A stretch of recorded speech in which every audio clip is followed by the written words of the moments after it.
Hi, everyone. Good afternoon to all of you. I hope everyone is staying safe, doing well, managing well. My name is Jennifer Lopez. I'm the CEO of the British Malaysian Chamber of Commerce here in Malaysia. We are so thrilled today to launch the BMCC CEO Insight Series webinars, where we are proud to say the CEOs and leaders of our member companies will offer their insights, real-world experiences, and personal wisdom on topics affecting many business leaders today. As we adjust and adapt to the new normal, innovate to stay relevant in a fast-changing, digital, progressive world. So we are honored to kick off today's session with Professor Mushtak Al-Atabi, CEO and Provost of Heriot-Watt University, Malaysia, who will be sharing his thoughts on staying resilient and surviving the storm. So before I pass the floor to Professor Mushtak, let me have the honor to give a bit of background about our speaker. I'm sure many of you in the audience know Professor Mushtak yourself, but you'll be surprised when I read out his CV today, that you will know that he has done many things. You'll be really surprised, or maybe many of you may not surprised, but as I got to know him, he's really an interesting person. I enjoy always speaking to him. As I mentioned, Professor Mushtak is currently the Provost and CEO of Heriot-Watt University, Malaysia. He's the Fellow of the Institution of Mechanical Engineers, a member of Executive Board of Vice Chancellors of Council for Private Universities, Malaysia, as well as I have the honor to have him as a board member at the BMCC. So Professor Mushtak is an innovative educator who believes that the main goal of education is to mobilize individual's purpose into positive impact to the world. He has pioneered purpose-led education, CDIO, conceive, design, implement, operate methodology, and delivered the first MOOC, massive open line course. I'm sure he will share about it later. I must say that, many of you may not know, but when I first went to meet him, when he, just to do a courtesy call, when I first joined the chamber, I found out he after our conversation, he said, "Jennifer, would you like to read books?" I said, okay. Then he said, "You must read this book." So he gave me, so he has actually published 3 books. The book that he gave me to read was Shoot the Boss, which is really interesting, and those leaders out there should take the opportunity to get a copy of the book. The other books he has written is Think Like an Engineer and Driving Performance, as he has also written numerous research publications and received awards and honors. He's delivered TED Talks, Engineering the Language of Success, Storytelling, and Engineering a Lasting Change. I really think he's a hidden gem among the BMCC members. Professor Mushtak is highly sought after keynote speaker and trainer. He trains executives from multinationals, including bank, energy companies, and universities. And his impact statement, which he's proud of, he always says, his impact statement reads, "I am a storyteller. My purpose is to inspire others to tell more empowering stories about themselves and the world we live in." So I have known, as I said, Professor Mushtak for the last 3 years, and I've had the honor of having meetings with him, speaking to him, and every time when I leave the meeting, he motivates me, he truly inspires me. That's why I said, when we kick off this CEO series, Insight series, I said, "Professor, you have to be the first speaker." So I truly believe he stands by his impact statement. So I am convinced that he will be able to deliver some useful insights for all of us today. But before I pass the floor to you, Professor Mushtak, I just need to my team wants me to do a few housekeeping rules. Well, firstly is to the audience out there, to our members watching, we would like to take this opportunity for you to ask you to take this opportunity to ask Professor Mushtak some questions. Send them through the public chat feature, as we want it to be a bit more interactive, and we will attempt to address your questions. And also, right, to make it a bit more interesting, Professor Mushtak has agreed to give away 2 of his books. He will sign them himself. So we will look out for those active audience today. And the end of the webinar, or we will follow through with who is lucky winner of these 2 books. So without further delay, Professor Mushtak, over to you now.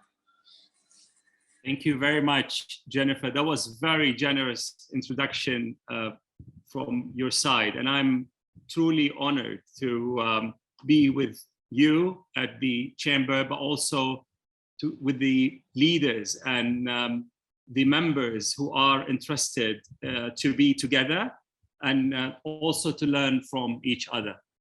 So the topic that we talked about was how to stay resilient and survive the storm. But really the bigger topic that I wanted to talk about today is that notion of positive leadership.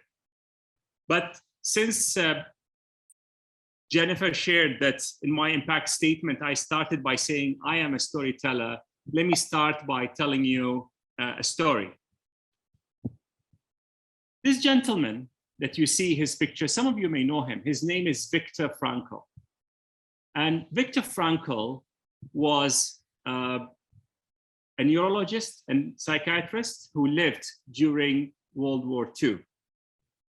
He is an Austrian Jew, and because of that, he was taken through the concentration camps. By the time the Nazis were rounding him up to take him to the concentration camp, he was just about to finish writing his PhD thesis. And as you could imagine, this is a very valuable piece of work that he wanted to really protect. So what he did, he took the pages of his thesis and he sewed them within the lining of his coat. So he wanted this to be close to him. Now, all of us have seen movies about the concentration camps and what happens to people who go to the concentration camps. The first thing, as they go to the camp, they take off all their clothes and all of their belonging, and they put on them the uniform or the dress for the camp. So he immediately lost his work. But while he was in, and as you could imagine, that was quite a hard ordeal, he decided to run an experiment, a mental experiment. Situation was very difficult, was cold, very little food, and the guards were very cruel to the people at the concentration camp. So he decided to make some bets to himself: who will die when, who will die, who will survive. And the immediate hypothesis he made: those who are younger and healthier and stronger will live hopefully slightly longer than those who are not. But he was wrong. He discovered that there are people who are very weak and frail, and they were able to really stay alive for quite a prolonged period. And there were people who were younger, healthier, and seemingly physically stronger, and they were dying. And the idea that came to him when he started to talk to these people, he realized that those individuals who had a sense of meaning, and a deep sense of purpose, were able to deal with the challenges of the concentration camp much better than those who were not. And this gave him the idea that the ultimate reason for our existence as a human being is not our health and not the achievements and the things that we do and the money that we make, but it's our sense of purpose, the reason for our existence. And when you are stripped of everything, like in a concentration camp, then the only thing that remains with the people is the sense of purpose and sense of meaning.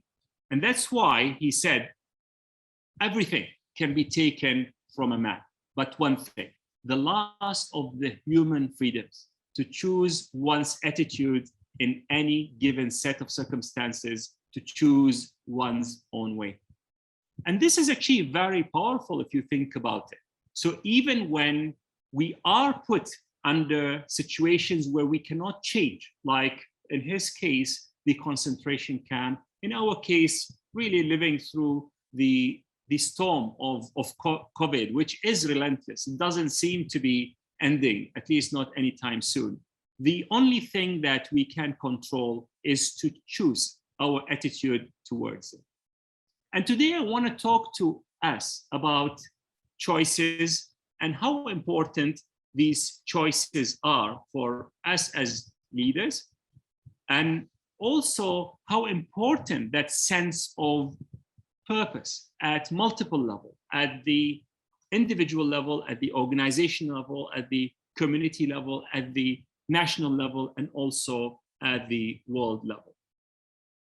Now, since the beginning of the pandemic, I trust that you have been reading the different reports that's coming from different parts of the professional world, talking about purpose and how important purpose is for individuals, for companies, and for the community. Employees seem to be valuing and needing and wanting to work for companies that have a clear sense of purpose. Purpose is not your mission statement, it's not even your vision statement, it's the reason for your existence. And it has to be a real reason.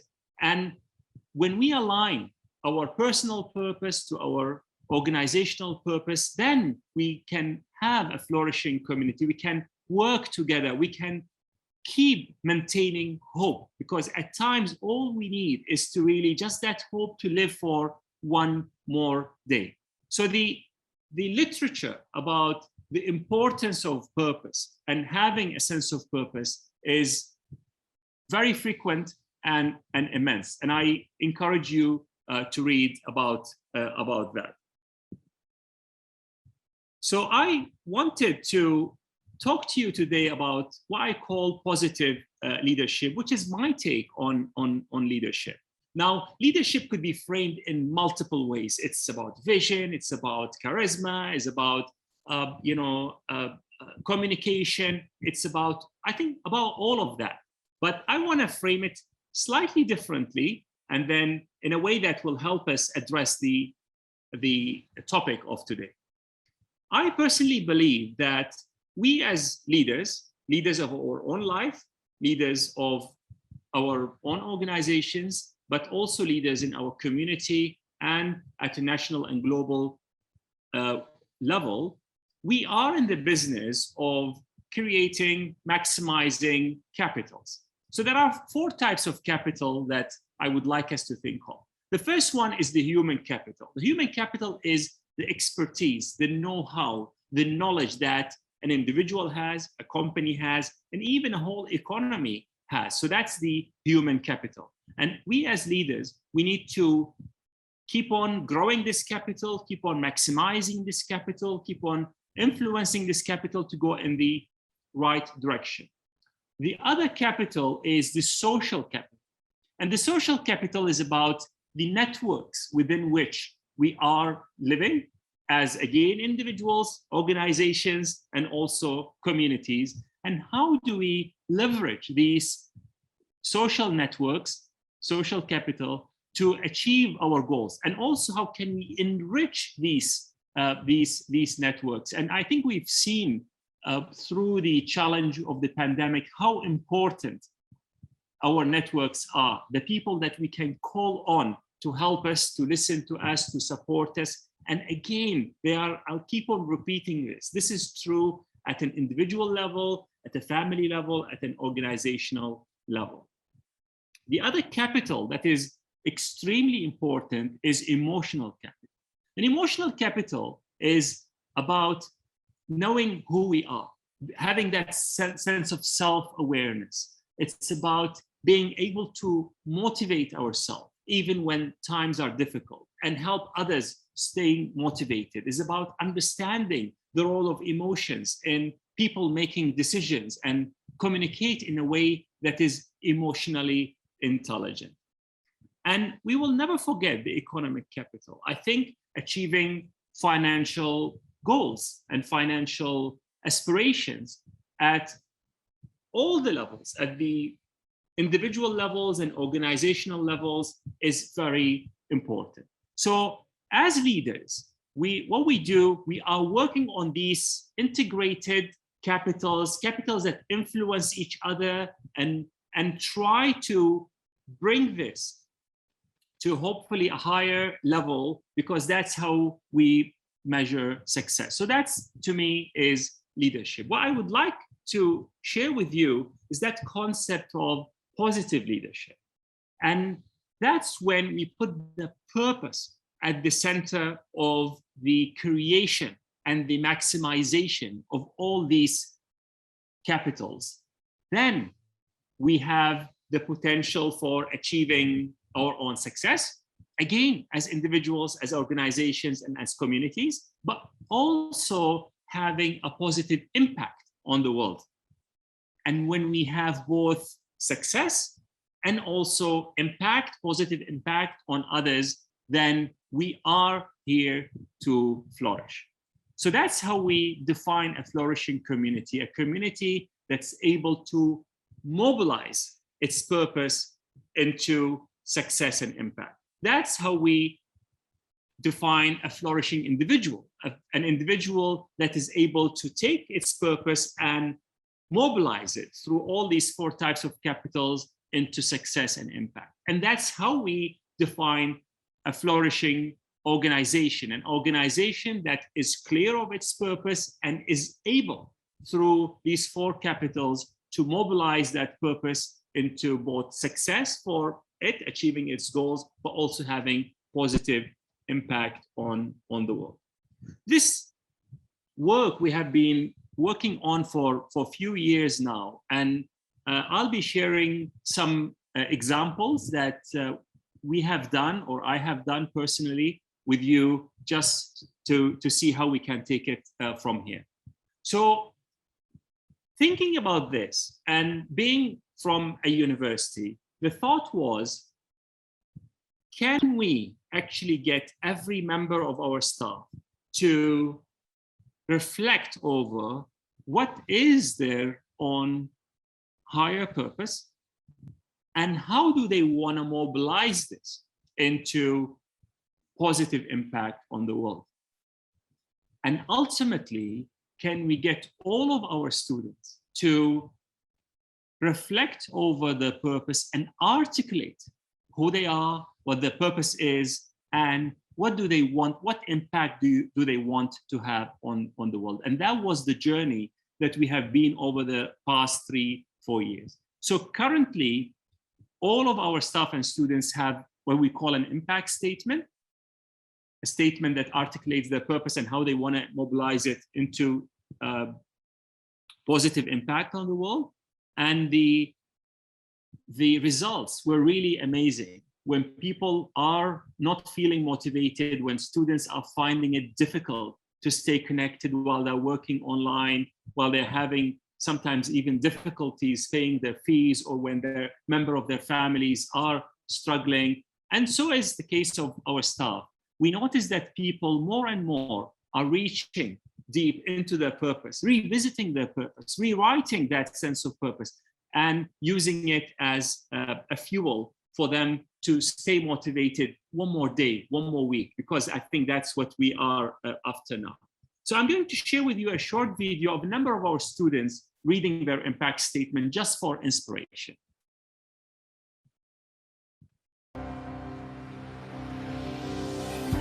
Education should empower our students beyond academic achievements. It should build character and the soft skills needed for success in life and to enhance personal well-being. It's all about cultivating a sense of purpose, which will lead to making an impact on the world around us. At Heriot-Watt University, we call this positive education. I'm a writer. I am a bridge builder. I am a light bulb. I am a change maker. I am a catalyst. I am a breath of fresh air. I am a peacemaker. I am a soul warrior. I hope to communicate to other people my own sentiments to express what I feel about issues in today's world. My purpose is to help others develop a personal understanding and perspective of the world around them. I aim to encourage the sharing of opinions and perspectives between people from different walks of life, resulting in the development of positive worldviews. My purpose is to encourage and support the community around me to reach the best versions of themselves. My purpose is to enhance youth participation and engagement in leadership programs by creating positive changes at individual and community levels. I aim to build, innovate and transform the world towards sustainability, and I dedicate my life towards building healthy teams and sustainable communities where people get to enjoy life with more happiness, growth, recognition and purpose. I wanted to be the sparks of summer life, as I believe everyone has the obligation to make the world a better place. I promise to the best of my abilities to contribute to the sustainability of this country and give impact to others. My purpose is to help people manage their financial matters in order for them to achieve a better financial security and also to reduce their financial burden on their shoulders. I find joy in connecting with other individuals in hopes of adding value into their lives.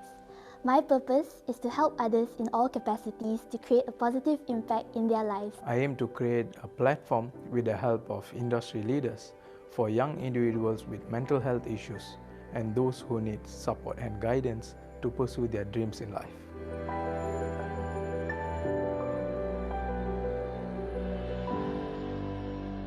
So the first thing that I would like to invite you to do today is to reflect on your own personal higher purpose and what brings meaning to your life, and try to articulate it as clearly as possible and try to write it down. We all think that we know our purpose, but I think the moment we are asked to commit it to paper, we will recognize and realize maybe that we need to work a little bit more on that. And I think once we have that and encourage more people to have it, we will be, I think, in a better position to motivate ourselves, particularly when things are more difficult. The other thing that we do with our students that I invite us all to do as well is to show gratitude. And we show it like we mean it. We show it in an impactful way. You know, many people come to us and say, thank you, or thank you for everything. And it's a nice thing to hear. But sometimes I really don't know what are you thanking me for.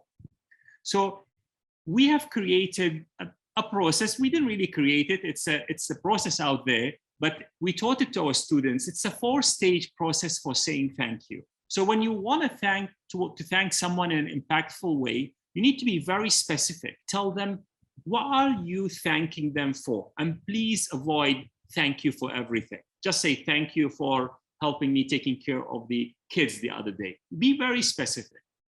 Secondly, tell the person that you are thanking how what they did to you helped you succeed, helped you be more effective, helped you achieve your goals.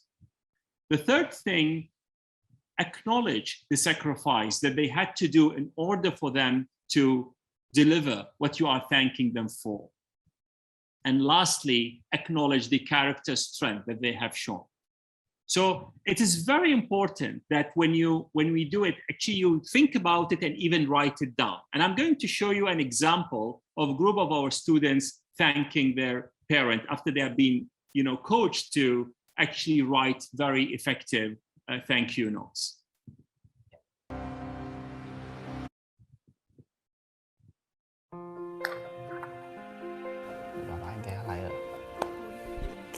I don't know how to react. Okay.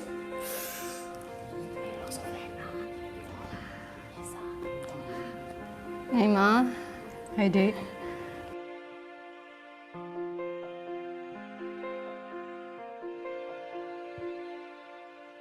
You always wanted to tell her, but very hard. I'm about to read something to you, and here it goes. A love letter. Dear Mama and Papa, there are not enough words to describe how thankful I am to you. Thank you for carrying me and guiding me all the way. I feel incredibly grateful to have you as my mom. I bet you never expected this when I told you to attend my graduation. As your daughter, I can do so many things to make you be happy and be proud of me. I know I don't show how grateful I am enough, but I really am. As we're a typical Asian family and we rarely express our affection towards each other. From the time I couldn't speak properly at a young age and being a very shy little girl to being someone who is confident and very determined to achieve anything.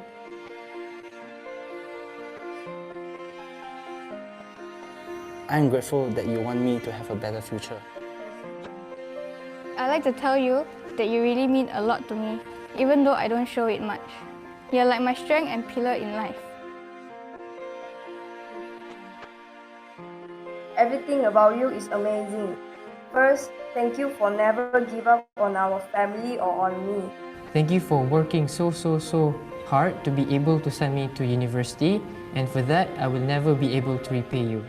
Mommy, I like to say that you are my superwoman, my best friend, and the best mom in the entire universe.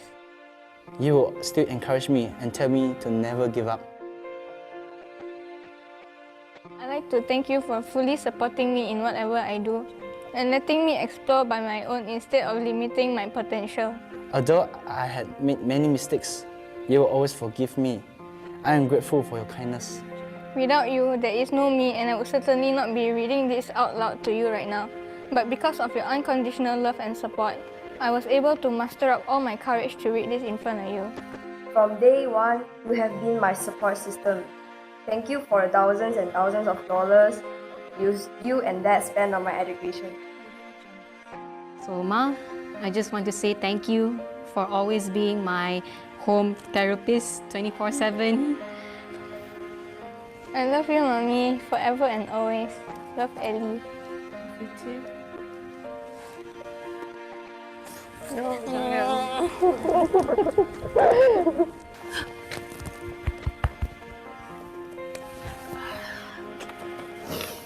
Oh, just for touching.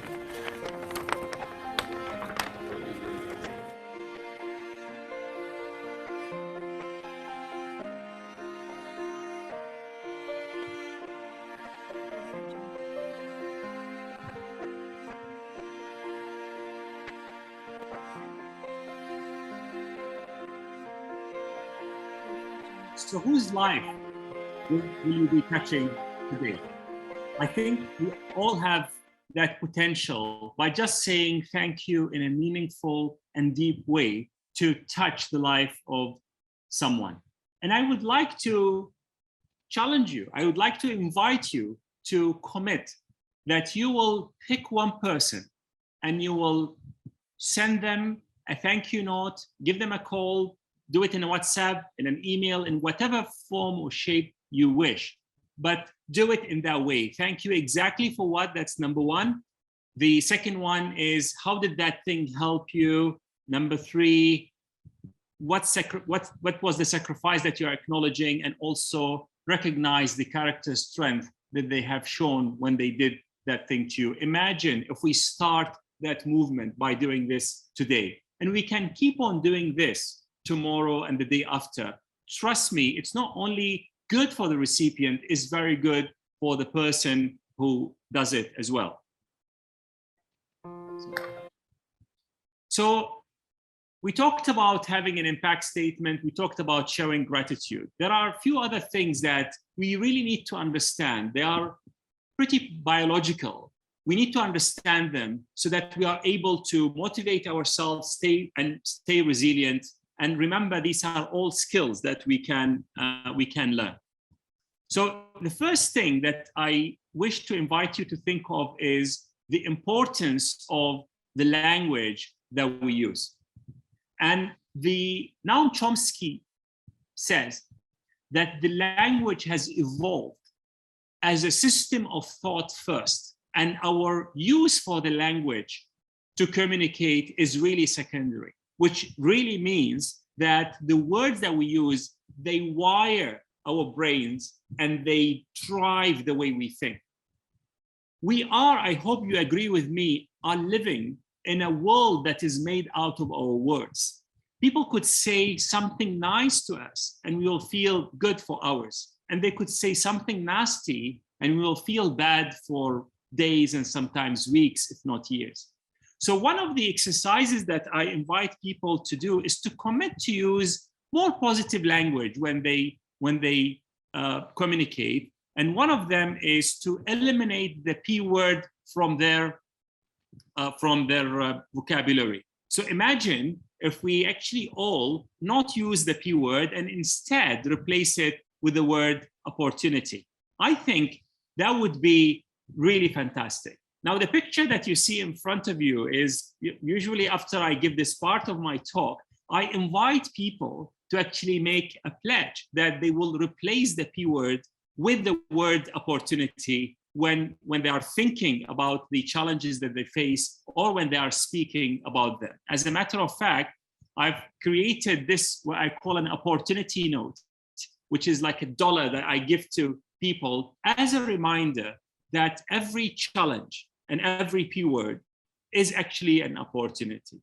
This is not wishful thinking. As a matter of fact, this is actually very difficult to do for us to frame things in a positive way. But trust me, when we change the language that we use, eventually our thinking will change. And that's the ultimate thing that we actually can control when we are faced with an extremely challenging and difficult situation. There are a few other things that I would like to suggest that we do. The first one is to breathe, and to breathe deeply like you mean it, like this. Now, this is not something that I've created, but trust me, often I even catch myself not breathing deeply, and particularly when situations are difficult and stressful, what happens is we tend to have very shallow kind of breathing. And because of that, there'll be less oxygen available to the brain, and that will impact how we feel and how we react. So make sure that you breathe and breathe in deeply. The other thing that I could ask you to do, and please help me do now, look up like that and keep on looking up. You know, when you are feeling down and you raise your head like this, you'll find it very difficult to feel down when you are looking up. And that's just biology. So try to just look up when things are a bit difficult, and it will help a little bit. One of the key researchers in body language, his name is Paul Ekman. In the 60s, he discovered something that was revolutionary. We all think that when we have good thoughts and when we are happy, we are going to laugh or smile like that. And when we have negative thoughts and when we are sad, we're going to frown like this. But what Paul Ekman and his co-researchers found is that there is a backward feedback loop as well. And it is when we force our facial muscles to go into a smile position, we will feel slightly better. To the level that when people can't smile, the exercise is given to them is to take a pen, clean it, make sure it's clean, and then bite it like that. And that will force your facial muscles to assume a smiling position, and that will make you feel a little bit better. Try it. Actually, when you are catching yourself, working, you realize most of the time that your face will take a configuration that does not necessarily resemble a smile. So just do like this for a while, and that will influence the way you are thinking. Now, a bit of trivia. When people go and do Botox, what do they do? Actually, they go and kill certain nerves in our face so that the wrinkles sort of disappear. But in the process, the control over the muscles, the facial muscles that do the smile as well, because you see the smile and is where the wrinkles will happen anyway. So the muscles that are controlling the smile become very difficult to control. And researchers have noticed that people who do Botox after 6 months, they are not that happy. And there is a theory that potentially, because they are now unable to smile in a way that affects the brain. So those who are considering Botox, please take that into consideration before you go and get the jab. So These are very important things, and I hope simple enough to do, because they are just pure biology. And when we do them repeatedly, I think we are going to be in a better position to keep ourselves motivated and teach it to other people to be motivated as well. Now, COVID as a word has been quite negative thing in our life. So it has a lot of negative connotations. And I would like to work with you to reclaim this word and try to infuse it with some positive leadership sort of language. The reason why I think this is important, because while the situation has so many negatives in it, we need to recognize that it also brought us together, showed us that there are certain things that we are able to do previously we thought that are impossible to be done. So my proposal is to remember COVID, and hopefully it will be out of our life, hopefully soon, like this. Take the C for communication. And I want us to ask ourselves, what story are we telling? And we are telling it to whom? And what language are we choosing to use to tell that story? Positive language or less than positive language? Let the O stand for opportunity. Always search for opportunity and discover new ways to deliver value. I think we all have the ability to add value. Sometimes what gets disturbed or disrupted, like in this situation, is the channel through which we deliver the value. So you think of the value and think of the channels and think of new values and think of new channels and think of opportunities. The V, let it stand for vision. So what is your vision for recovery? What is your role in that recovery? What is the role of your organization in that recovery? Are you dying to go back to old ways of doing things, or will you make changes so that things are done differently and hopefully better? I can be for impact. What is your purpose, and how are you mobilizing it into positive impact on the world? I think this is very powerful. D is for development. I think you are here to hope to learn, and hopefully you've learned one or two things from this talk. But let's keep on learning. Let's always learn. Let's develop ourselves and help others develop. Let's read books. Let's share books. Let's share materials that are useful with each other. So this is how I invite us to remember COVID.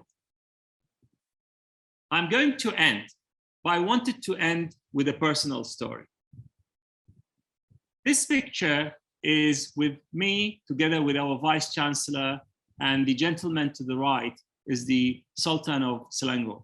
We gave him an honorary doctorate and he came, and there was a great graduation.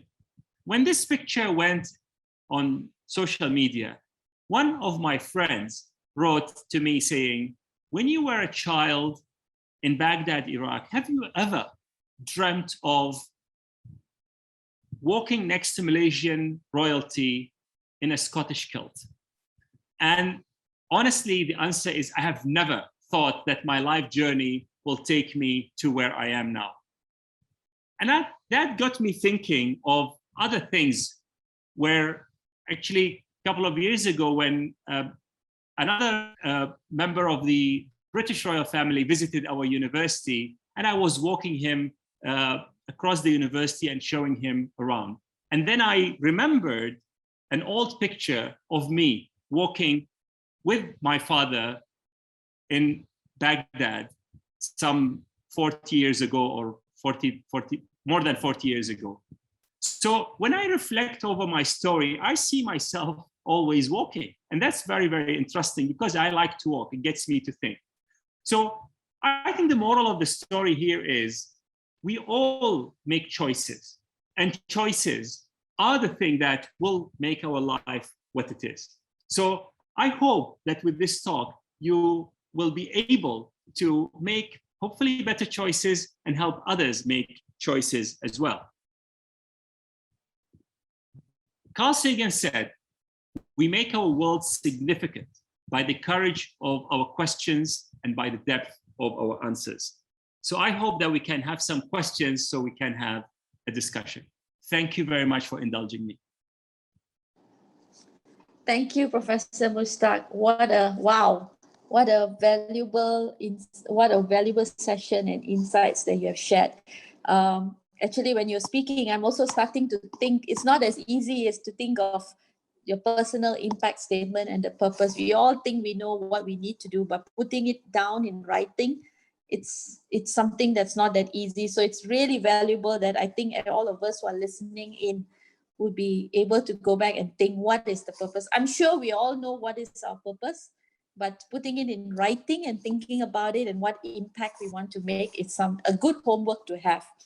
And the show of gratitude is really valuable. You know, sometimes we forget to say some things, we forget to acknowledge their sacrifices. So that's great. And the importance of the language, I truly believe, do not believe there's always think there's an opportunity in everything, right? I think if my team is listening in, we always say, no way, there's always a way to solve a problem, or there's an opportunity. So really valuable insights, and thank you so much. While we take some questions, we are also asking a survey to the audience. So I hope the audience will take that opportunity to answer our own survey questions. But however, we do have a couple of questions that have already come in. So maybe we can address that first, and then we see how. So we do encourage everyone to please submit your questions, take an opportunity to ask. But let me start off by the first question that came in even before this session, Professor Mushtak. And I think after listening to your talk just now, maybe this person has already got the answer, but let us hear from you. I'm not sure if you had a chance, but this is about sometimes there's so much things happening currently, right? And as leaders, you know, we have there's lots of complexity that's going on, you know, things, we are firefighting and everything. So these questions comes from Young Hui Ying from University Malaya, and she's asking, how does one continue to stay positive in the face of complexities of life and ever-changing world, especially during these times of setbacks and stress? And sometimes having a positive mindset, we try as much as possible to be positive. It's not enough to help a person cope with the challenges, and trust health is compromised. So perhaps, I know you've spoken about all those points, but perhaps your own experience will be really valuable as a leader of your organization. I'm sure there's so much going on now. And how do you have that positive mindset to cope with all the challenges, and how to make sure that your health is not compromised despite all these things? Yeah, thank you very much. I really believe that having a clear sense of purpose is so important, particularly when there is complexity, because it serves like a compass, like a GPS. You know what, when you wake up in the morning, what are you thinking about? What gets you out of bed? And I think that's extremely important. Personally, I really want my students to graduate.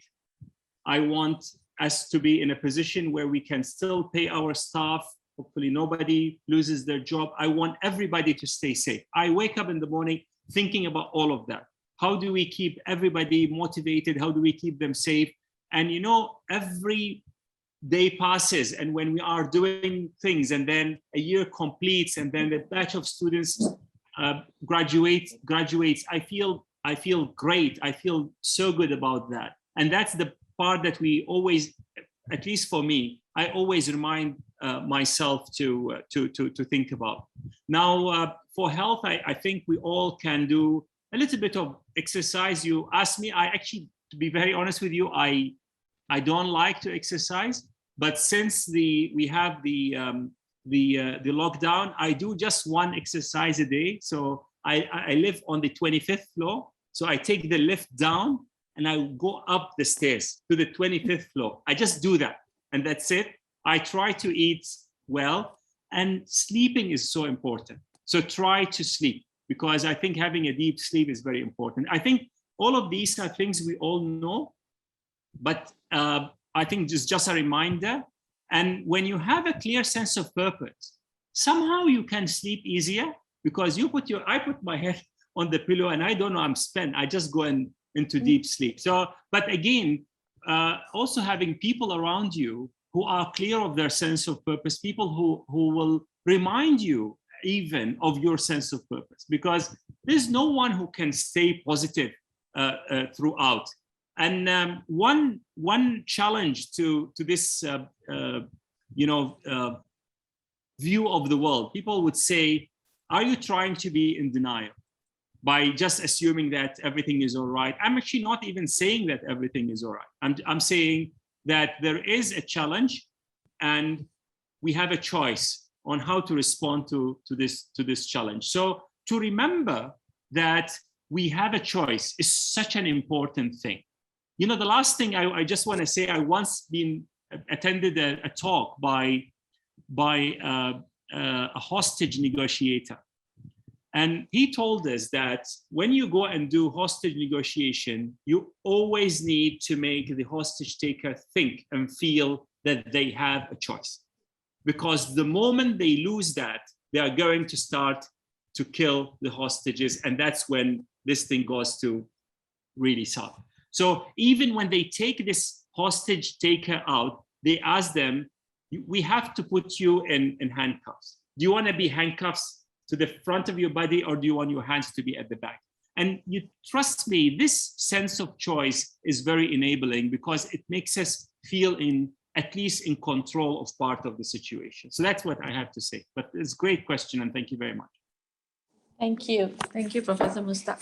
We have another question. So this is from Nekswar Maniam. She says, in your experience and observation, how do you see executive intelligence as a significant attribute of a leader? I'm not sure why she asks, women leaders can acquire executive intelligence. So I'm not sure, maybe you want to try this to answer this? Yes. First of all, I'm an avid reader of psychology and neuroscience. I'm very interested in that. I've worked with women leaders and men leaders. I would like to think that there are no differences. You have good leaders and you have leaders who maybe can be better. So I think at the end of the day is what is the reason behind this person wanting to be a leader? So if someone wants to be an executive because it's glamorous or because it pays better, or I think they are in it for a very personal reason. I have really seen people who are there to have a positive impact on the world, and they are still, getting the perks and so on of doing the job. So the other question about intelligence, I think intelligence is very important, but it's not sufficient if you are talking about IQ. I think emotional intelligence is also very important. So there will never be one thing that will decide how successful a leader is. And at the end of the day, you really need people who are able to take the team with them, because it's never about the one person or even the small senior leadership team. If you are unable to take the entire organization with you or the entire nation with you, I think it will be a difficult situation. I hope I've at least answered or attempted to answer the question. Yes, very good. I don't think there's a difference between a women leader or a man leader. It's about creating that vision and the leadership to take the organization forward, or whichever structure or establishment that you're leading, right? So I think to all the ladies out there, there is no difference. There's no special skill for men. We're all the same, and it's for us to be brave to lean in, to take the responsibility and learn. No harm in failing, but we could improve ourselves and lead. So thank you for that answer, and I agree with your comments there. But there's another interesting question here from KL Chin. He says, "Hi, Professor. It is indeed a very interesting talk. I think this is very real, in reality. He asked, may I ask, what would you do when you work under a leader who is not motivated or not interested in his calling? How do you shoot your boss, as your book suggests? So we can control our, our personal purpose, but how do we control others, or what do we do? Well, for me personally, I've worked with generally with very good leaders, and there are people who maybe their set of values did not agree with mine. And I think really the question I ask myself, how much I am able to carry on my vision and to be able to bring my own purpose to life. And is this organization the the right platform for me to do whatever I would like to do? The other thing is, which is extremely important, is to really try to understand the other person. Why is that person behaves or works the way she or he is? And often when we actually show more empathy to the leader or the leaders we work with, we may discover that they actually do have a reason for what they do. But if at the end of the day there is a clash of values mainly, and there is a better job hopefully, then I think a decision is quite easy. Thank you. Another question here, also from KL Chin, and I think I'm going to give him a chance to address this question, because I think this is really another realistic question here, especially talking about younger generation. And how do you help the younger generation? Many of our team members are Generation Y, and effectively, how do you find the younger generation how do you help the younger generation effectively to find the purpose in life? In Asian context, many are just following the wishes of their parents. What would we do to change it? So I can tell you what we are doing at our university. Every student has to have an impact statement. And we do this at the beginning of their studies with us. Really, in the first couple of weeks when they join their degree programs, we take them into a process. The process takes 4 weeks, and the students at the end of it craft an impact statement. And you've seen some of them reading their impact statements. And actually, through the process, we take them through what do they want to do, what their parents want to do, and we try to reach an alignment or between what they want and what the parents are sort of nudging them to do. And often it really works very well. And we encourage our students to put their impact statements on their CVs, and they are telling us that often when they go for an interview, the impact statement itself becomes the discussion topic. So it's actually helping them stand out as well. All right, I hope that's helpful, KL Chin. We have another question from Carl Minzer. I hope I got your name correct. How do you balance the need for organizational consistency where appropriate and share goals if your team having divergence individual purposes? How do you balance the need for organization consistency and shared goal if the team is having diverging individual purposes? How do you manage it?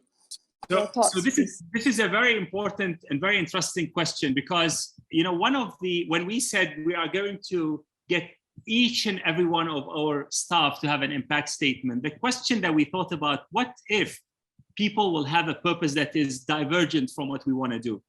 And the decision that we made was, if this is not the place for people to bring their purpose into or mobilize it into impact on the world, then it's okay for them to move on to do something else. And indeed, actually, at least I can recall 2 members of staff eventually left, not because of the divergence, but because they said, you know what, I found my passion and my purpose and it's somewhere else. And we actually accepted that. So life, I believe, is too short for us to say, let me do a job so that I can earn my living. And when I retire or when I have a bit of spare time, I will do my purpose bit. But you will be surprised that if your purpose, let's say as a university, is to help others realize their purpose, which is, you know, our students and staff, it's actually very difficult for people to diverge from this. And I really believe that if an organization has a genuine and deep purpose that is having a positive impact on the world, it will be very difficult for the staff not to find an angle to feed into this and create alignment. So I really take it from experience. I am very convinced that putting purpose at the center, even individual purpose, and enabling this will be more fuel for the purpose of the organization rather than a distractor from that. Thank you. We do have quite a number of questions coming in, so apologies if I can't choose. I'm just, my team is also sending me the questions. Another question here from Alan Stevens. Thank you, Professor Mushtak. You sound as if you think like a psychologist as well as an engineer. Much of our well-being programs has been recently focused on digital well-being. Do you think that working online has posed challenges for leadership as well as students and employees? I absolutely think that there are a lot of challenges when we work online, because many things that used to happen in a face-to-face, we have now to design them to be in the experience. So when we did the last impact statement workshops we did were digitally, and we had to change the structure, and we had to add an entire 2 hours to the workshop time just to convince the students to keep the cameras on. You see, when you do it in a face-to-face way, it's just easy that you take it for granted that I could see Jennifer could nod or show that she is disagreeing, and that will help me modify what I'm saying. But people now, particularly in the education field, and those who are lecturers here, you would tell, or you would know, that students don't turn on their cameras. So we really spent so much time just convincing them to turn on the cameras and build protocols so that people are working together. But what we are convinced of, it can be done, whether it's digitally or face-to-face. And whatever we need is just, we need to really think of everything. You know, I have this example in my head.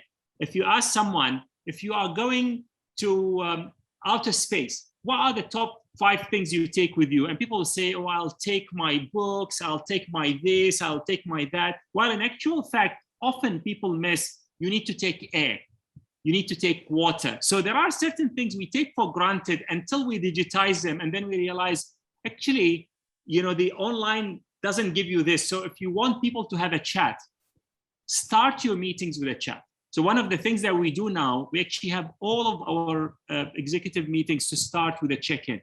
People actually speak for 2-3 minutes about a topic of their choosing, just to create that chat. Because guess what? There is no chat anymore, and the chat is very important to build the social capital. So everything that you need to engineer it. It doesn't work. It doesn't happen on its own anymore.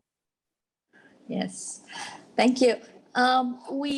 We probably have 2 more minutes, but I will just take, there are a couple of questions, but I'm going to combine it. It is actually on the measurement of the success. You mentioned about success and impact. So at the end of the day, what will be your personal definition of success in a positive leadership, right? And what metrics do you use? I think many leaders out there want to know, how do you measure that success?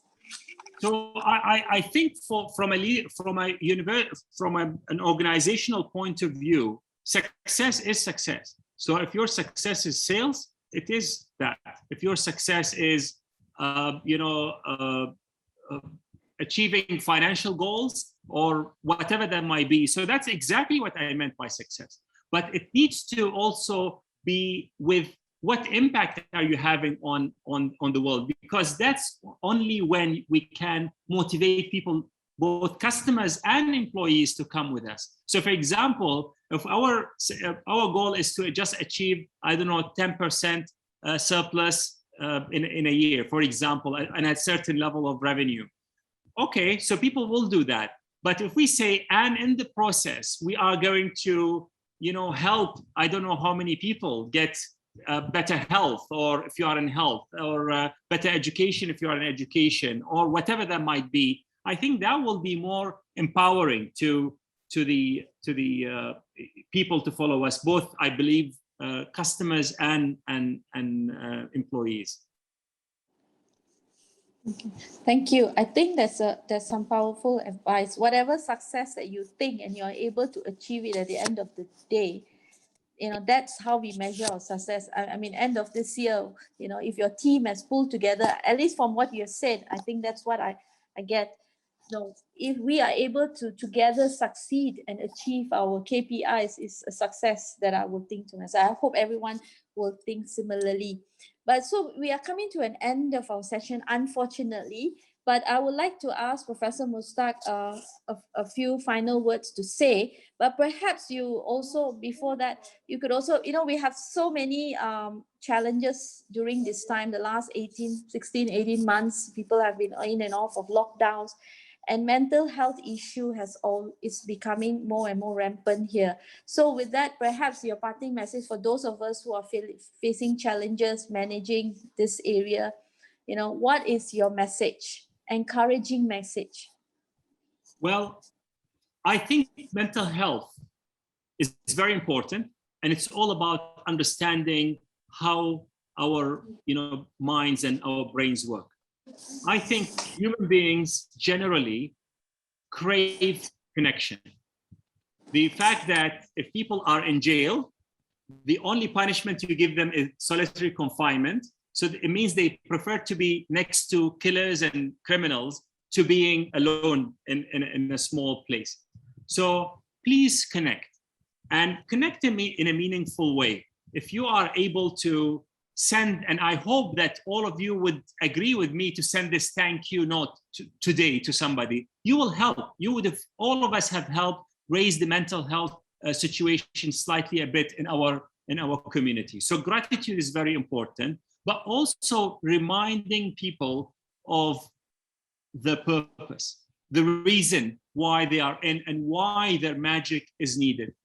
There are studies that are made about suicide, for example, and people usually don't make the decision to end their life or harm themselves if they believe that someone else is dependent on them. And that's why even getting people to take care of a plant or a small animal, to give that meaning, is so important. So keep in touch, send messages, positive messages, hopefully, and personalized messages, please. So these things that the people send you and you share to all your WhatsApp group doesn't count. I want something to say, good morning, Mushtak, I thought of you today. I hope you are fine. How are the kids, and so on. So that's the thing. It requires effort. It's not something that we can do it. We could automate it. It has to be personal, because that's only when it's meaningful. And if you can help people to articulate their purpose, I think that will really help a lot. There is so much research about that. Thank you. So we have come to an end of our webinar. Thank you for that amazing session. You did also a good summary on, everyone remember on the purpose statement, your impact statement, the gratitude, the four stages of gratitude. I don't need to repeat. I think you have said it many times. Thank you so much, Professor Mushtak. Really, it's been a great session. But before I end, to all the audience out there, apologies if we couldn't answer all your questions, but I hope that overall you're able to get that insight and you're able to take away some good takeaways to practice. But before I end, I just want to take a bit of time to share with you our next upcoming session, another interesting, enlightening session. Okay, it's about the evolution of digital healthcare in current times and its potential. So do register for it, or do share the word around. It will definitely be very interesting, because in current times, accessibility of digital healthcare is really important. All of us can't go to the hospital, but so what are the availabilities? What are things available? What is the future? What and how it has the potential? So we look forward to you participating with that on that webinar series. So once again, thank you, Professor Mushtak. Thank you for everyone who put this program together, my team members. Thank you so much. We really appreciate good effort. And thank you to all of you for participating. Stay safe and goodbye for now.